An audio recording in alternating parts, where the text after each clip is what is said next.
Growth hack your brand and then destroy anything that moves. You need to grind hustle your platform manifest. It's all about entropy, elegance, and finance. Blockchain. Invest in real estate every day. Invest in meal estate every morning. You need to mind hack the mind shackles that are grabbing your mind. Entrepreneurs. Entrepreneur. Teach a man to fish and he'll eat for a day. Eat the man who just fished and you'll eat for a lifetime. Spartans! Business Money Hacks. Hi everybody and welcome to Business Money Hacks. I'm Bridge Stewart. And I'm Dustin Taylor Hahn. Today we sort of got a lot of explaining to do. Yeah, a little bit of house cleaning here. I don't know, where do we begin? So I blew it.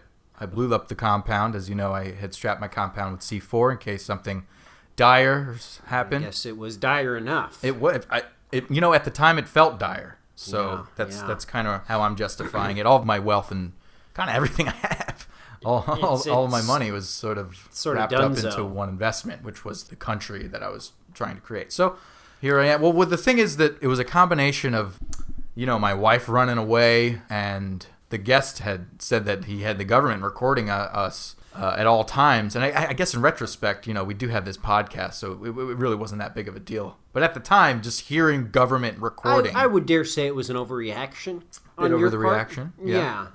Blowing up your house and all of your investments, that's a big loss, I would say, for you. I guess it's just about starting over. This is actually perfect for the podcast because now you can have a play-by-play of how a successful person such as myself will rise up to the occasion and become a wealty tycoon. I would definitely like to see that. I would love to see that because you're staying on my couch. I don't have another place to stay, and you were the first phone call. Yeah. But why the couch? I feel like there's a lot of rooms in your house here. You have a huge mansion. Yeah, those are for people who are kind of, just staying the night, temporary. Seems like you're in this for the long haul. I would prefer it if you stayed on the couch. That way I can throw that couch out when you're done.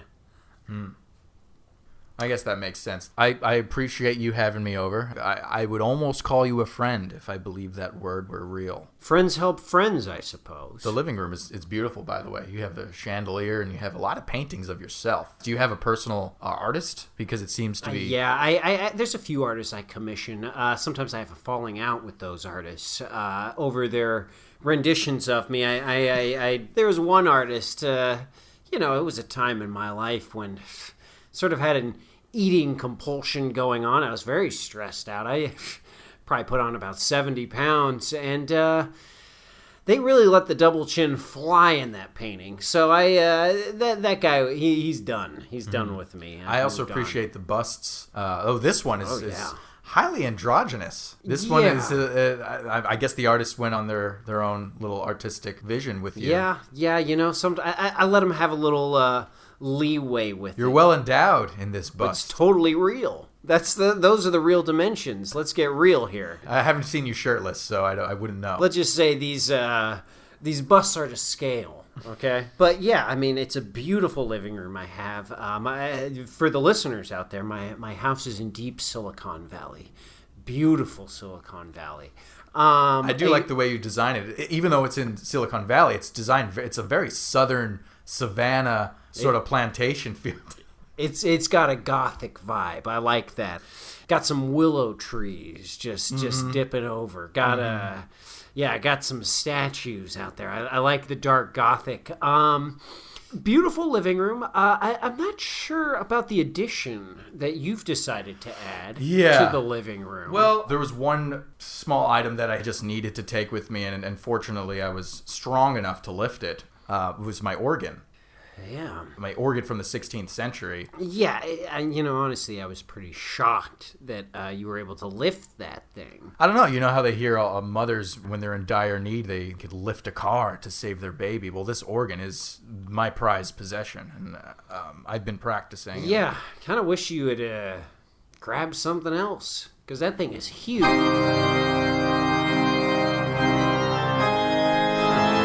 Okay. Mm-hmm. Okay. Yeah. Been working on a new sort of musical endeavor just so that keep my sanity in check. Well, frankly, the more you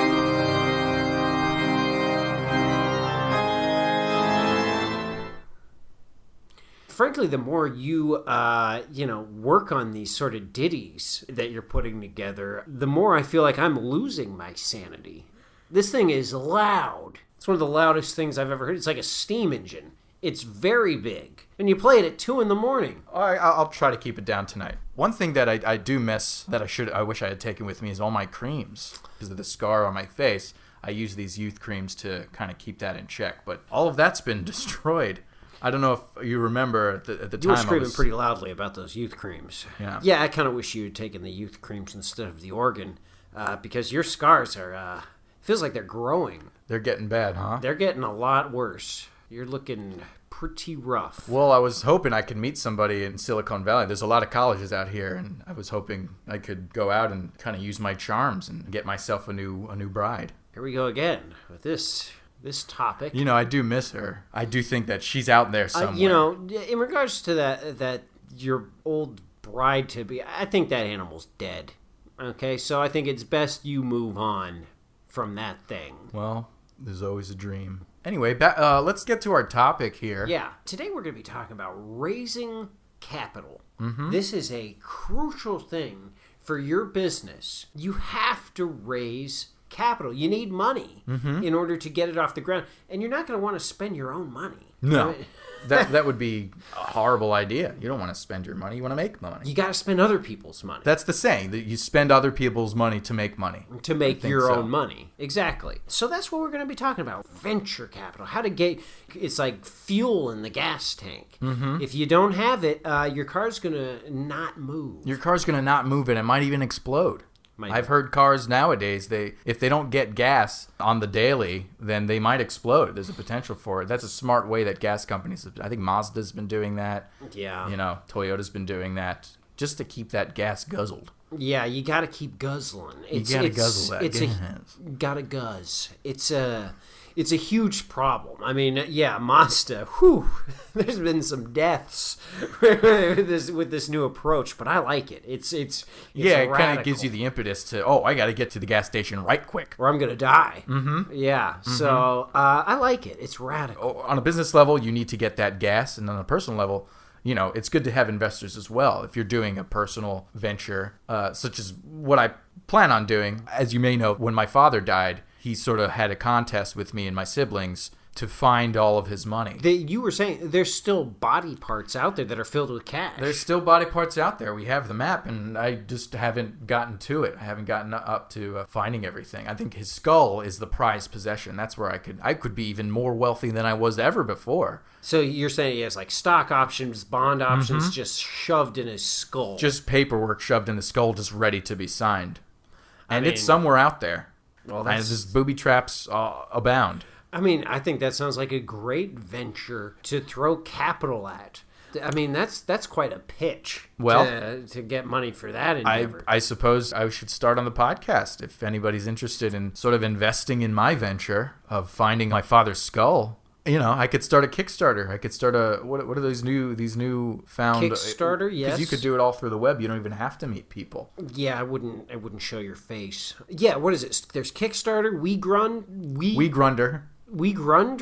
WeGrundle. Yeah, that's a great one. That's a good one. You can throw a video on there. Again, wouldn't show your face. Mm-hmm. Maybe you're silhouetted or something. Maybe behind like a nice silk or something. We just see an outline of a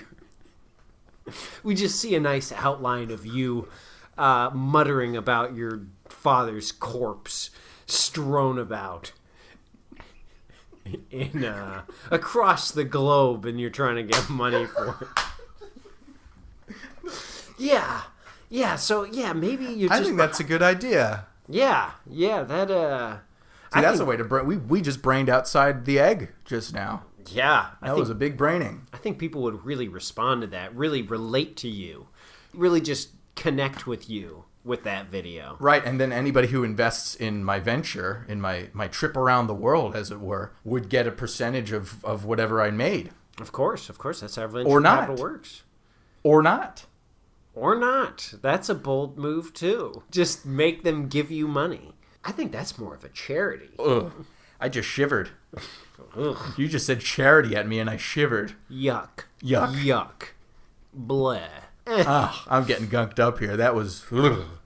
Never mind that idea. That gives me the shakes. Yeah, no, not a charity. It's a venture. It's a venture. So, Bridges, have you ever taken part in the new internet ventures, the WeFunders, the Kickstarters, the McGrundles? No, I haven't. But an interesting thing I sort of have been keeping my eye on is sort of these, grassroots Democrat politicians that they are making a lot of money. They're really making a swindle. They got quite a racket going on here. These Democrat the politicians. I guess it's grassroots. Oh, that's right. I guess in the States they're ramping up for the 2020 election. That's what's happening right now. So you're saying these liberal politicians are just making so much money off of these grassroots things. They're going into towns and being like, "Hey, I'm gonna represent you. I'm helping out the little guy." Meanwhile, they're taking money from the little guy. I think it's brilliant. Wow, I haven't ever thought of it that way. But what are they doing? I don't know. They just all they need is a bus. That's all they just need a bus and a bus driver, and they need to drive around and show up to places. What is the money? They need a bus. Where is this money going? I guess an ill-fitting suit, because all of these politicians look like a damn mess. Mm-hmm. Like you look at them and it's like, oh my God, what a gross man or woman. But I like that. How progressive, Bridge. Look at these gross people taking our money, burning our money. It's a grotesque thing. But they are making a lot of money. And here's the thing with grassroots. Everybody's got a cup of coffee, right? Mm-hmm. Everybody in America, let's just say it's a cup of coffee. Essentially, all these politicians they're doing, they're coming in, just taking a little cream off the top. Oh, a little cream off the top. I see what you're saying. Yeah, because everybody has a little cream in their coffee. Who's going to care that a little cream's missing? So you're saying that these small little donors is taking a little bit of cream off the top. A little cream off. You can get cream off of every American.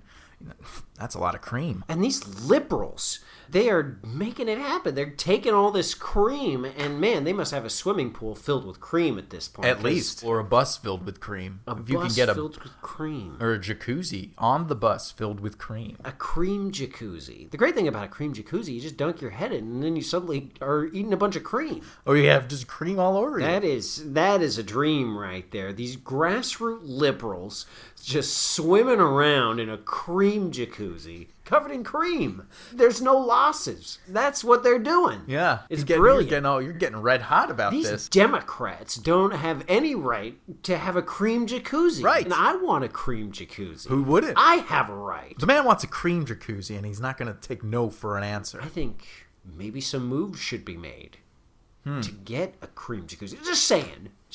Okay. Just saying. I want a cream jacuzzi. Another great way to venture capital, to make venture capital, you go to venture capital firms. Or if you go to venturecapitalfirms.com, you got a whole list of large donors who are willing to just throw money at you. Venturecapitalfirms.com, yeah. They are, wow. All you need to do is send them an email, and if they don't respond, just burst into their office. Mm-hmm. Say, I want money. And usually they'll give it to you. In my younger days, I did a lot of venture capital firm meetings, and these guys, these big fat cats, these men with a hordes of wealth. These are wealthy men. Not just Americans, not just the Saudis, all over. The Chinese. Got after the Chinese. Oh, the Russians, the Thai, the African princes, the Australian outback. Those fat tribes. Swedes. It's all over the world. No matter where you go, there's going to be a fat cat. Just meowing, asking for more. Every country has a big old fat cat, has a pack of fat cats, and they're hoarding that cream. Trust me, these fat cats, they love their cream. They love to lap it up, but they'll share. If you say the right words, if you pet them the right way. This is important to know with these angel investors. You gotta have a certain approach with a cat. You can't just go up to a cat and say, "Hey, cat, I'm going to start scratching you." You can't start barking at a cat. The cat runs away. Cat doesn't want that. Yeah. You got to play a little coy with these cats. Yeah, play their game. So when you're in a meeting, let's say you've had a meeting, you went to venturecapital.com, and you had set up a meeting with one of these fat cats, and you go to his fat cat mansion, and he has a butler, and you walk in, and he's willing to listen. You got to play it cool, though. You got to sort of almost look away, not even look him in the eyes. Mm-hmm. Sort of, and sometimes I bring a laser pointer. I'll just start flashing. I'll just start flashing a laser pointer against the wall. They love that. They start pawing away these fat cats. Mm-hmm. These men and women. Mm-hmm. Yeah. When dealing with venture capital, you got to play it cool. You got to play it cool. I once brought in like a jukebox, and I played some light jazz. They like the venture capitalists. They love jazz. And like nice bebop, some light jazz. Just a little light jazz. You want to just play pointer. it cool. Don't look at them. And then you could just start your pitch. Yeah, absolutely. And don't even look at them when you pitch. Just sort of pitch it to the wall. Yeah, and sort of put your hand out. Yeah, see if they start rubbing, sniffing. These fat cats, they're a whole different breed. Some of these fat cats, they're not just fat, they're enormous. These angel investors, oh my God. These are large people. I mean, it makes sense. If you are worth billions of dollars, what are you just going to spend your money on? Food. Of course you're going to just eat all that you want. One thing I think I've realized is that it's not just about eating. It's about engorging yourself. It's more about consuming and growing like a blob. I remember I went into a room and he insisted on calling himself Eater of Worlds. Man, their diet, I mean, they've got to be putting down 5,000, 6,000 calories a day. I mean, wow. Explain your last meeting with one of these angel investors. Oh, boy. This was in Silicon Valley. We went to his house. Man, that thing looked ridiculous. Gigantic mansion. We go in. He's sitting on the couch. He's got people surrounding him. He had his shirt off. I mean, he's huge. Just saying. I mean, there was a dancer. There was a entertaining as fuck. Yeah, she was dancing in front. I mean, she was dancing in front of his group of other investors, and I guess she wasn't dancing right, and he just sort of flipped a switch, and she fell through this trap door. Oh, and there was some animal down there. Well, I have no idea what it was. Yeah, these angel investors, they can get pretty brutal. They get pretty dictator-like. Yeah. I also know that a lot of these angel investors, they have advisors with them. And they're always the same. They're always the same. They got weird skin. Always very small. Always very small. And just... they're always laughing. They're always laughing. Yeah. Like, no matter what the big angel investor said, the big fat cat, no matter what he says, the other his advisor is like... It's pretty. Sometimes they get so big you could barely tell what they're saying. They're barely even speaking, and you just have to smile and nod and hope that. I mean, I remember I was pitching, and this guy, whoa, like he's just. Oh, manita, oh, bodochi, mo. They do like to laugh too. So I almost feel like I've been to that guy. I've been there. I know who you're talking about. Are we talking about the same? I think we're talking about the same person. Bernard Sarjamaki? Yeah. Bernard Sarjamaki. I mean, that guy's made money. I do remember you got to be careful about him because if your venture doesn't work out, he'll freeze you in carbonite. Yeah, he'll keep you. He had something that he'll freeze you.